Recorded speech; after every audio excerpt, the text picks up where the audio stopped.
All of this is their fault. If they hadn't have wrongly raided my house, there would be no lawsuit. I would not know their names. They wouldn't be on my body. They wouldn't be on my home surveillance system. And there would be no songs, nothing. My money would still be intact, nothing. So all of this is their fault. Might have to drop a dime on them niggas.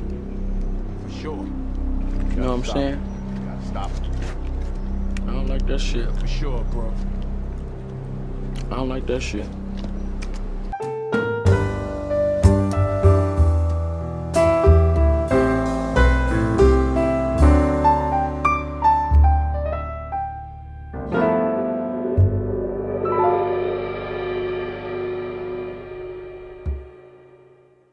All right, y'all, we back with another video, man. Y'all know how we do.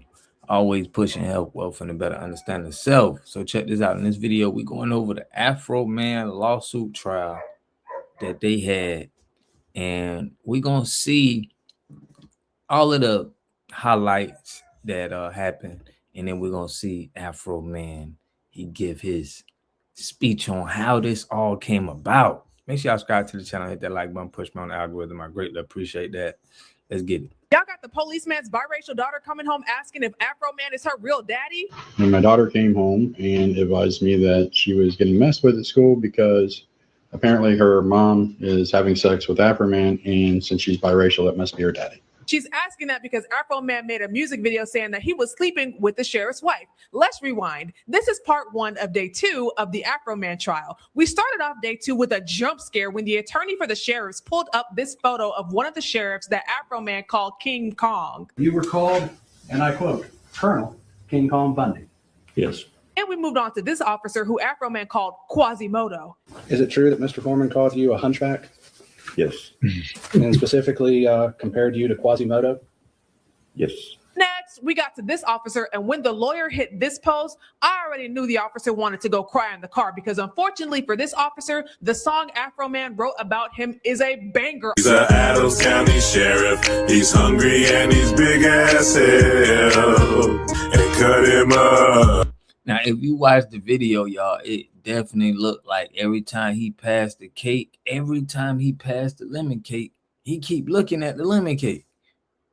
You can't make it up. I mean, Afroman was a genius for that, but if you look at the video, he can't keep his eyes off the lemon cake. A slide. Of what? Of what? And he did that like 4 times on the lemon cake. Lemon pound cake. This officer said the trolling about lemon pound cake got so bad that people were sending him hundreds of lemon pound cakes. See, that's what make it worse, y'all. Like, the whole town was participating in this, making fun of him. You know, that's what rubbed it in a lot more. So check this out. This officer was big mad because everybody was asking him if his wife was cheating on him with Afroman and if she had a baby by Afroman. And this officer had been with his wife since middle school, so you already know he did not take too kindly to that. But this is also the same officer who allegedly on camera flipped the bird at Afroman security cameras. If you look here, take a screenshot and zoom in if you can. And it does appear to me like the officer's middle finger is up if you look through the window of the shield. Now, the officer had all types of excuses talking about, no, you just don't understand how holding a shield works. You know, the checkings and the savings, and then the savings and the check, you got to transfer, you know. Long story short, the officer was saying he was not flipping the bird. I guess that's up to the jury to decide. Oh, and did I mention this is the same officer who gave the instruction to disconnect the security cameras in Afroman's house?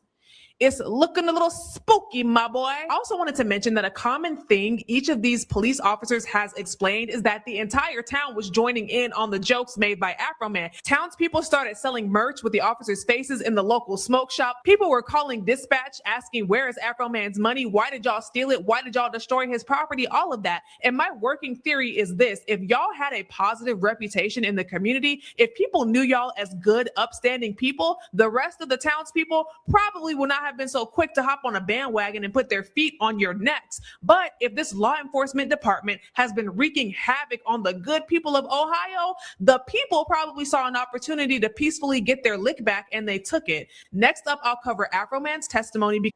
Now, here's Afroman testimony on what really happened. Check it out. No, I posted it because the sheriff's never supposed to raid my house in the first place. The whole raid was a mistake. All of this is their fault. If they hadn't have wrongly raided my house, there would be no lawsuit. I would not know their names. They wouldn't be on my body. They wouldn't be on my home surveillance system. And there would be no songs, nothing. My money would still be intact, nothing. So all of this is their fault.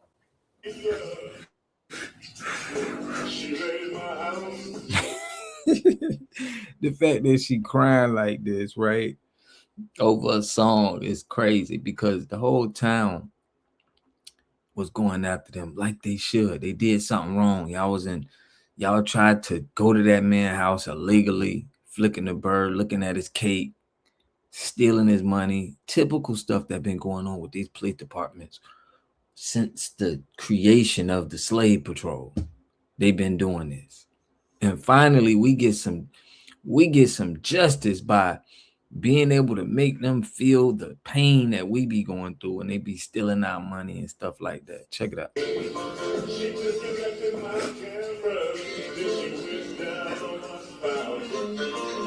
Hey, they call it liquor blow Lisa, man. You can't make this stuff up. Afroman is a dang legend for this, man.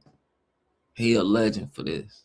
He a legend for this, man. And we need to have more. Anytime they play with you, playing y'all, make them feel that agony in their neighborhood. Make some songs about them, some jokes. Call Afroman up, make them make some jokes. We want them to feel like this here when they play with us. All of this is their fault. If they hadn't have wrongly raided my house, there would be no lawsuit. I would not know their names.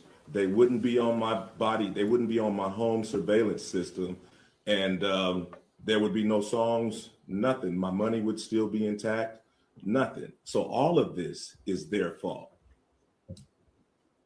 And because they executed a search warrant on your home, that gave you the right to post the things that we've seen this week on the internet?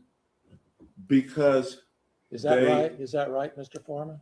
Yes, for tearing down my door, not paying for it, not being apologetic, me being a sport, doing something peaceful to raise the money to pay for their damages, me having the right of the freedom of speech as an American to talk to my family, friends, and fans about what the sheriffs did to my home. Yes, I had the right to my freedom of speech. After they left, I had the right to kick the can and to do what I had to do to repair the damage they brought to my house.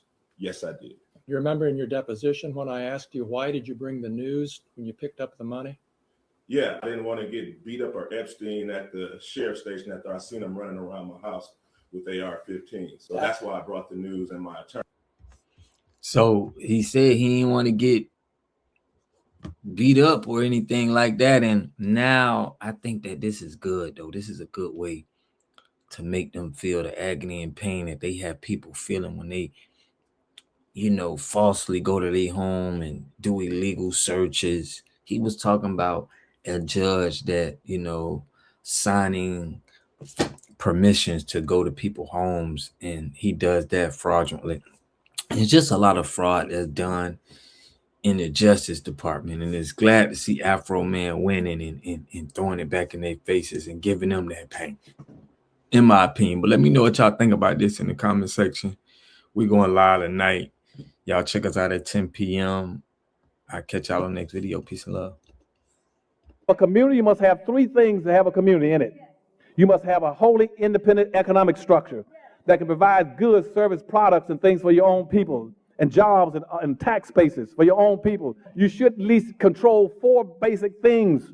You should be trying to control water, food, medicine, and energy to be able to survive and compete. Here we got Mr. Pollock. He had a cornfield. He took advantage of a free water test from us, and this is what we found in this water. We found sulfur, we found hardness, and we solved these problems with an easy fix of 2 tanks. So get your free water test today. Stay blessed. Click the link below.